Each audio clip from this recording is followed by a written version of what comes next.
Hey everyone, let's talk about the big question on a lot of New Yorkers' minds right now. Can a bold socialist agenda actually save New York City? So, here's the situation.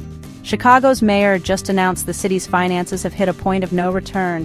Schools, transit, housing, you name it, are all woefully underfunded. And now, some folks are asking, could New York City be next? Especially with Zohran Mamdani, a self-described democratic socialist leading the polls in the upcoming mayoral election? Who is Zohran Mamdani? Well, he's a 33-year-old state assemblyman from Queens, and if he wins in November, he'd be the first Muslim and first millennial to ever lead New York. His platform isn't shy about shaking things up. Picture this: no fares on city buses, free tuition at CUNY, a rent freeze on city-run housing, free childcare for little ones up to age 5, and even government-run grocery stores. Sounds almost utopian, right? But how does he plan to pay for all of this? The answer? A millionaire's tax. Basically making New York's wealthiest foot the bill for these new programs. Now let's be real, critics are not holding back. Some worry that NYC's budget, which just clocked in at $116 billion for the year, can't stretch any further without snapping.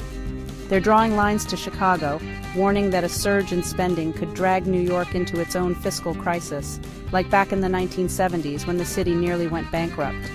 Mayor Eric Adams, who's now running as an independent, calls Mamdani's promises false, and even warns that government-owned supermarkets could devastate local corner stores and bodegas.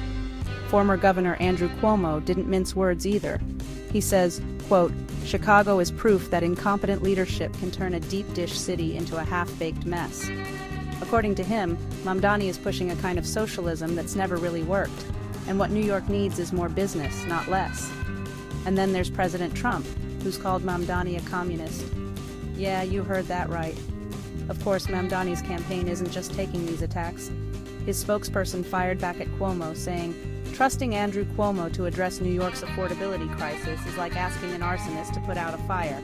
He created this crisis." So here's the big question. Could Mamdani's plan make New York more affordable? Or is it a recipe for financial disaster?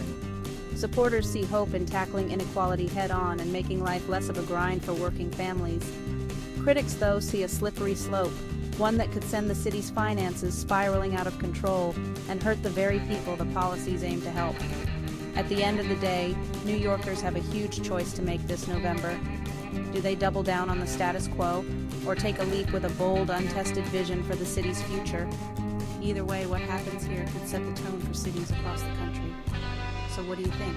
Is New York ready for a socialist experiment? Or is this a risk the city just can't afford? Let me know in the comments, and don't forget to subscribe for more deep dives just like this. Thanks for watching.